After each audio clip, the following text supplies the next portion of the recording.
తెలంగాణ ప్రజలకు alert. Special discount కు నేడు తేదీ ఖరారైంది. లేఅవుట్ల క్రమబద్దీకరణకు రేవంత్ సర్కార్ ప్రకటించిన 25% డిస్కౌంట్ ఆఫర్ గడువు నేటితో ముగియనుంది. రేపటి నుంచి కూడా స్థలాల క్రమబద్దీకరణ జరిగినా డిస్కౌంట్ మాత్రం వర్తించదు.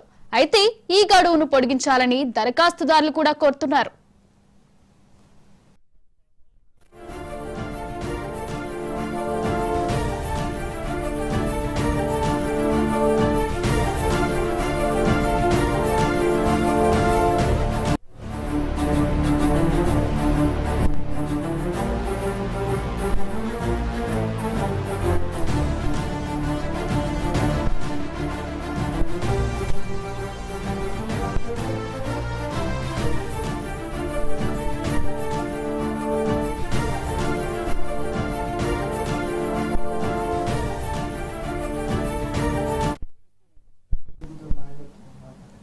తెలంగాణ ప్రజలకు అలర్ట్. స్పెషల్ డిస్కౌంట్ కు నేడు తేదీ ఖరారైంది. లేఅవుట్ల క్రమబద్దీకరణకు రేవంత్ సర్కార్ ప్రకటించిన 25% డిస్కౌంట్ ఆఫర్ గడువు నేటితో ముగియనుంది. ఇక ఇదే అంశంపై మరింత సమాచారాన్ని మా ప్రతినిధి రామ్ నరేష్ అందిస్తారు. రామ్ నరేష్, చెప్పండి.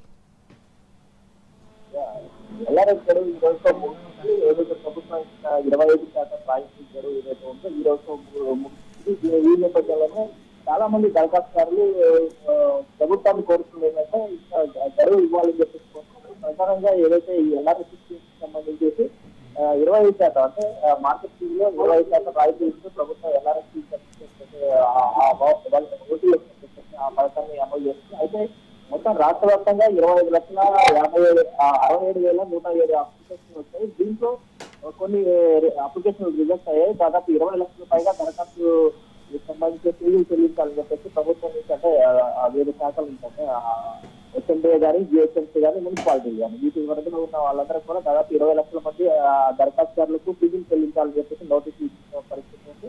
అయితే వీటికి సంబంధించి అంటే మొదట్లో కొంత సాంకేతిక సమస్యలు ఎల్ఆర్ఎస్ ఫీజు చెల్లించేందుకు టెక్నికల్ చాలా వచ్చాయి. వాటి ఒక్కొక్కటి అధికారులు పరిష్కరించుకుంటూ వచ్చారు. అయితే చాలా వరకు ఇప్పుడు విషయంలో కొంత క్లారిటీలు తీసుకోవడం వల్ల కొన్ని ఇబ్బందులు ఎదురయ్యాయి. వీటన్నిటిని సాంకేతిక సమస్యలు ఒక్కొక్కటిగా ప్రభుత్వం పరిష్కరించుకుంటూ వచ్చినప్పటికీ కూడా ప్రజల్లో దీనికి సరైన స్పందన లభించలేదు. ఇప్పటి వరకు అంటే మనకి అందుతున్న సమాచారం ప్రకారం ఈ రోజు ఉదయం వరకు ఉన్న అప్లికేషన్ లో కేవలం 25% మంది దరఖాస్తుదారులు అంటే 20 లక్షల అప్లికేషన్ వస్తే వాటిలో కేవలం 5 లక్షల లోపే దరఖాస్తుదారులు ఇప్పటి వరకు ఫీజు చెల్లించడం జరిగింది. మిగతా అంటే దాదాపు 15 లక్షల మందికి పైగా దరఖాస్తుదారులు ఫీజులు చెల్లించాల్సి ఉంది.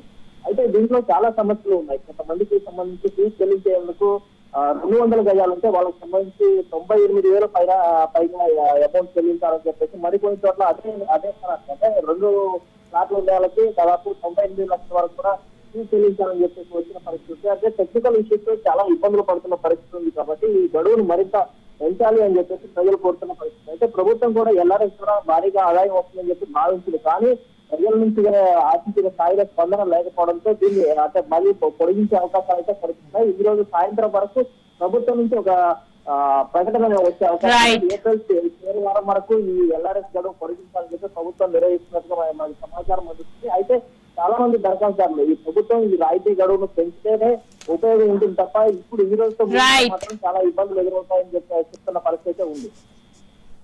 Thank you Ram Naresh.